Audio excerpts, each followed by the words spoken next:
তামুলপুৰৰ ভাৰত ভূটান সীমান্তৰ দৰঙা মেলাত আবকাৰী বিভাগৰ অভিযান। ভূটানৰ পৰা অবৈধভাৱে অনা ভূটানী সুৰা ভৰ্তি বাহন জব্দ তামুলপুৰ আবকাৰী বিভাগৰ। AS01 BD 6206 নম্বৰৰ চাৰিচকীয়া বাহনেৰে লৈ আহিছিল সুৰাসমূহ। আবকাৰী বিভাগৰ অভিযানৰ উমান পাই গাড়ী এৰি পলায়ন চালকৰ। উল্লেখযোগ্য যে একাংশই ভূটানৰ পৰা অবৈধভাৱে সুৰাসমূহ আনি অব্যাহত ৰাখিছে অবৈধ ভূটানী সুৰাৰ ৰমৰমীয়া ব্যৱসায়। তামুলপুৰ আবকাৰী বিভাগৰ ভাৰপ্ৰাপ্ত বিষয়া বাবুল বৈশ্যৰ নেতৃত্বত চলিছিল অভিযান। বাহনখনৰ পৰা উদ্ধাৰ কৰা হৈছে 20 কাৰ্টুন অবৈধ ভূটানী সুৰা। আনি থকা অৱস্থাত আমি দৰংগা গেটত নাকা তালাচীত ধৰা পৰে। আপোনাৰ প্ৰায় 20 কাৰ্টুন সুৰা আছে আপোনাৰ বিদেশী সুৰা আপোনাৰ হয় প্ৰায় আপোনাৰ 20-24 হাজাৰ টকাৰ হ'ব আপোনাৰ হয় ভূটানৰ পৰা আনিছিলোঁ আপোনাৰ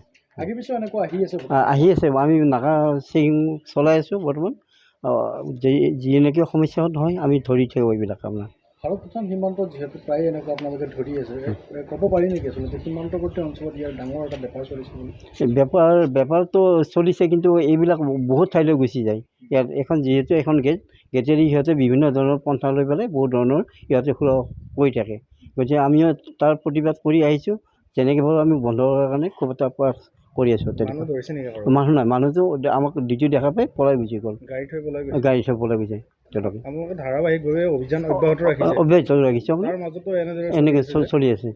আপোনাৰ আমি বহুত সিহঁতে পন্থা লয় বেলেগ বেলেগ ৰাস্তাবিলাক লয় সিহঁতে এটা ৰাস্তা নাথাকে সিহঁতে আজি যদি এইটো কৰিছে হয়তো কালি বেলেগ ধৰণৰ বেলেগ ৰাস্তা লয় সিহঁতে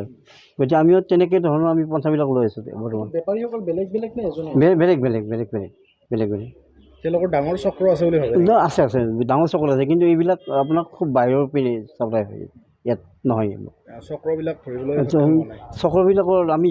প্ৰয়াস কৰি আছোঁ পাৰিলে ধৰিমেই আমি আমাৰ নাকতে তামুলপুৰৰ পৰা আনন্দ ৰামচিৰ ৰিপৰ্ট অমৃত নিউজ 24/7 অমৃত প্ৰবাহ অসমীয়া সাপ্তাহিক কাকতৰ ডিজিটেল সংস্কৰণ অমৃত নিউজ সত্যৰ সন্ধানত অমৃত নিউজ।